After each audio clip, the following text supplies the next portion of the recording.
వి gold trusted gold buyers తాకట్టులో ఉన్న బంగారాన్ని విడిపించి ఈ రోజు ఉన్న మార్కెట్ ధరకే కొనబడును. మరిన్ని వివరాలకు సంప్రదించండి 7710 ఏమైంది చెయ్యికి ఈ ప్రాంత ప్రజలకి కమిషన్ల కోసం హస్తం చాపుతున్న కాంగ్రెస్ పాలకుల వ్యవస్థ ఇవాళ మంట కలిసింది. వరంగల్ నీటి మూటలైనవి, కుంటలు చెరువులై పారుతున్నాయి. ఈ ప్రాంతానికి ముగ్గురు కాంట్రాక్టర్లు ఏ పార్టీ అధికారంలో ఉంటే ఆ పార్టీకి వెన్నుగాసే అధికారులు, కాంట్రాక్టర్లు వాళ్ళ కమిషన్లు ముందుకిచ్చుకోవడం వల్లనేనా ఇది జరుగుతున్న పరిస్థితి? సమన్వయ లోపమా ఇది? దేనికోసం ఈ పరిస్థితి? దయనీయమైన పరిస్థితి. బస్టాండ్లో కూడా ప్లాట్ఫామ్ టికెట్లు అడుక్కునే పరిస్థితి. ఇక్కడికి పోతే నర్సంపేట్, దుగ్గొండి, వర్ధన్నపేట్ అనే పరిస్థితి పోయి ఇవాళ జీబులకు అడ్డాగా, ప్రైవేటు వాహనాలకు అడ్డాగా మారిన పరిస్థితి, దయనీయమైన పరిస్థితి. అసలుకే ఆర్టీసీ పేరుతో మహిళలను, ఆర్టీసీ ఉచిత ప్రయాణం పేరుతో మహిళలను ఏదో సంతృప్తి పడుతున్నామనే పరిస్థితి పోయి ఇవాళ అసలు బస్ స్టాండే లేకుండా చేసింది. వాళ్ళకు మేము బోటు ప్రయాణాన్ని అప్పచెప్పినాం. భారతీయ జనతా పార్టీ ఇవాళ 3 పథకాలను ప్రవేశపెట్టి అభివృద్ధి దిశకు తీసుకుపోవాల్సిన పరిస్థితిని ఇవాళ మంట కలిపిన పరిస్థితి. ఈ ముగ్గురు కాంట్రాక్టర్ వాళ్ళను వెంటనే ఆ కాంట్రాక్టర్ల సమన్వయ లోపమా, అధికారుల సమన్వయ లోపమా, అధికార పార్టీ సమన్వయ లోపమా? కానీ మాకైతే శాపమే మిగిలిందని చెప్పి నేను తెలియజేస్తున్నాం.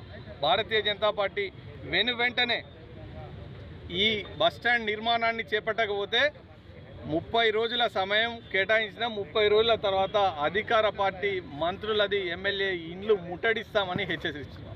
ఈరోజు వరంగల్ జిల్లాలో భారతీయ జనతా పార్టీ వరంగల్ బస్టాండ్ని కూల్చిన బీఆర్ఎస్ ప్రభుత్వ వైఫల్యం, అదేవిధంగా 2 సంవత్సరాలు దగ్గర వస్తున్నా కూడా కాంగ్రెస్ ప్రభుత్వం రేవంత్ రెడ్డి గారి నాయకత్వంలో స్థానిక మంత్రి కొండ సురేఖ గారి అభివృద్ధి మేర ఈరోజు వరంగల్ బస్టాండ్ని మేము పడవ ప్రయాణాన్ని ప్రారంభించడం జరిగింది.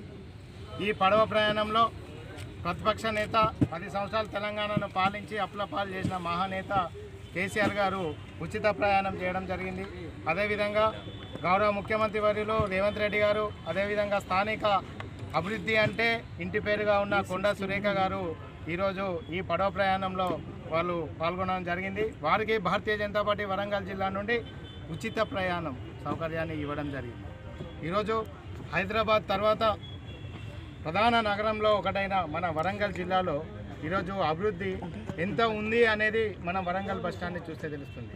గత 10 సంవత్సరాలలో చేతగాని బీఆర్ఎస్ స్థానిక ఎమ్మెల్యేలు నన్నపనేని నరేందర్, కేసీఆర్ గారు, అదేవిధంగా అప్పటి మంత్రివర్యులు ఎవరు కూడా ఈ బస్టాండ్ అభివృద్ధి చేయకుండా దీన్ని కూలగొట్టి ఏదో మేము మోడర్న్ ఎయిర్పోర్ట్ లాగా బస్టాండ్ని ఏర్పాటు చేస్తామని చెప్పారు. వారికి వరంగల్ ప్రజలు బుద్ధి చెప్పడం జరిగింది. మరి వారికి బుద్ధి చెప్పిన తర్వాత కాంగ్రెస్ ప్రభుత్వాన్ని నమ్మి కొండా సురేఖ గారిని ఇక్కడ గెలిపించుకోవడం జరిగింది. ఈ ఉమ్మడి జిల్లా నుంచి దాదాపు 10 మంది కాంగ్రెస్ ఎమ్మెల్యేలు ఉన్నా కూడా ఈరోజు వరంగల్ బస్టాండ్ 2 సంవత్సరాలైనా నిర్మించుకోలేదు. ఈరోజు వరంగల్ బస్టాండు దాదాపు 20 ఫీట్ల లోతుతోని ప్రమాదకర స్థలంగా ఏర్పడి గతంలో స్టోన్స్ తీస్తున్నప్పుడే 1-2 చనిపోయిన ఘటనలు ఉన్నాయి. మళ్ళీ ఈరోజు దాని నిండా కూడా నీళ్లు వచ్చి ఒక చెరువు కుంటలాగా ఉండడం జరిగింది. దానికోసం భారతీయ జనతా పార్టీ వరంగల్ జిల్లా నుండి మేము కాంగ్రెస్ ప్రభుత్వం యొక్క చిత్తశుద్ధిని ఈరోజు మేము ప్రశ్నిస్తున్నాం. ఎక్కడ ఉంది మీరు అభివృద్ధి? బీఆర్ఎస్ చేత కాదని చెప్పే ప్రజలు మీకు పట్టం కట్టారు. మరి మీరు కూడా కమిషన్లకు కకృతిపడి ఏ ప్రాజెక్టు విషయంలో బడ్జెట్ అలొకేట్ చేసుకొని కమిషన్లకు మంత్రుల గొడవలు పెట్టుకొని అవి ముఖ్యమంత్రి గారు సెటిల్మెంట్ చేసుకోవడం జరుగుతుందే తప్ప ఈ వరంగల్ నగరం అభివృద్ధి చెందట్లేదు. ఎంతో ప్రాచీన కాకతీయుల వారసత్వానికి పేరున్న ఈ ఓరుగల్లు నగరానికి బస్టాండ్ ఈ విధంగా ఉండడం మన వరంగల్ ప్రజల యొక్క ఆత్మగౌరవానికి ఇది సిగ్గుచేటు. కాబట్టి ప్రజల తరపున మేము మా ఆత్మగౌరవ పోరాటంలో భాగంగా గత సంవత్సరం డిసెంబర్ నెలలో బస్టాండ్ నిర్మాణం కోసం మహాధర్నా కార్యక్రమం చేపట్టడం జరిగింది. చరిత్ర సృష్టించినోడు ఇప్పుడు ఆ చరిత్రని తిరగరాయబోతున్నాడు. అబద్ధాల గోడల్ని బద్దలు కొట్టి నిజాలను రాగా మీ ముందుంచబోతున్నాడు. నిజమైన వార్తల కోసం వెంటనే డౌన్లోడ్ చేసుకోండి రా యాప్ని.